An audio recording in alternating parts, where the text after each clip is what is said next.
L'Hebdo africain, notre rendez-vous hebdomadaire en partenariat avec le Timbuktu Institute. Chaque mercredi, nous recevons des experts sur les questions stratégiques pour le continent africain. Sortir du terrorisme, le dialogue est-il une solution? C'est ce dont nous allons parler aujourd'hui.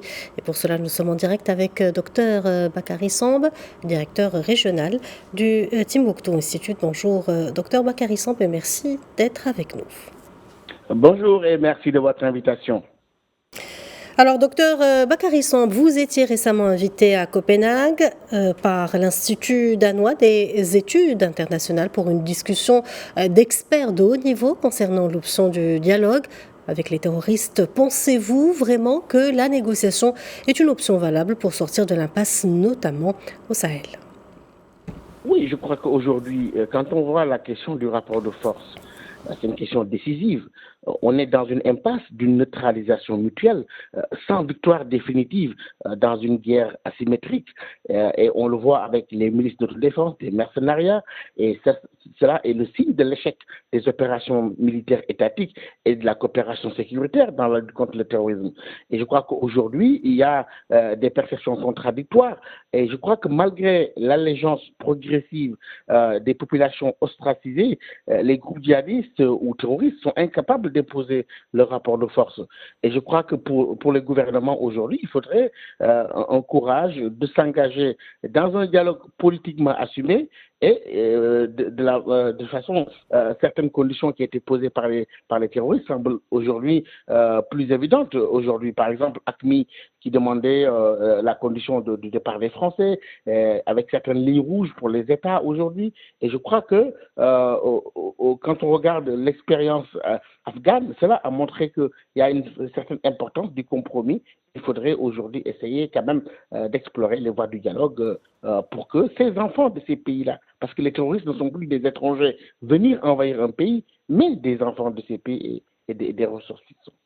On sait qu'il y a eu des expériences de dialogue dans la région, mais la violence terroriste continue tout de même de frapper les différents pays.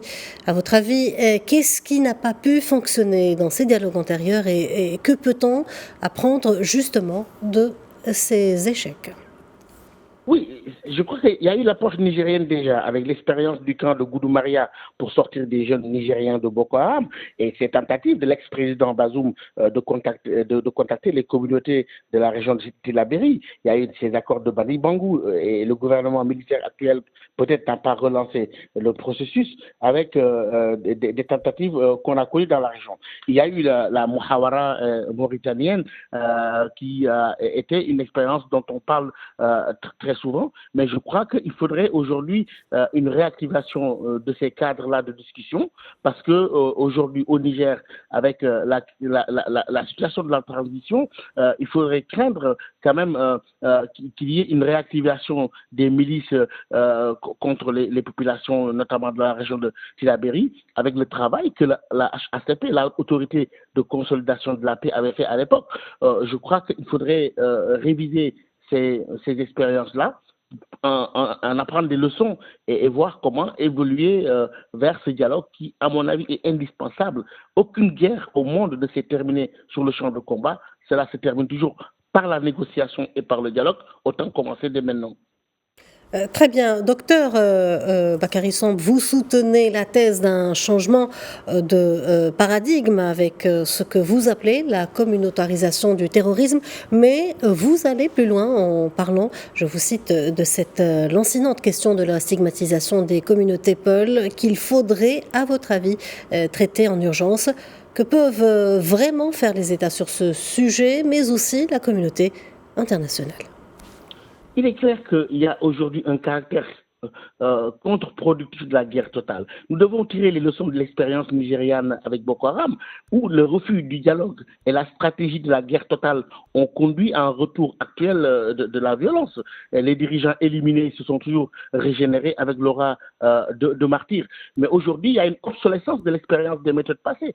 Le cas mauritanien n'est plus le cas d'aujourd'hui. Ce ne sont plus des des groupes tels qu'on les voyait avant. Et je crois que la situation est rendue beaucoup plus complexe par l'interaction entre les communautés et les groupes terroristes, dont les revendications sont de plus en plus de nature sociopolitique. Donc je crois que cette communautarisation du dialogue ou du terrorisme montre qu'il faut mettre en place des mécanismes de protection des populations civiles au Sahel et travailler sur des formes de dialogue sur plusieurs niveaux, les dialogues intercommunautaires, mais aussi intégrer le phénomène de communautarisation du djihad.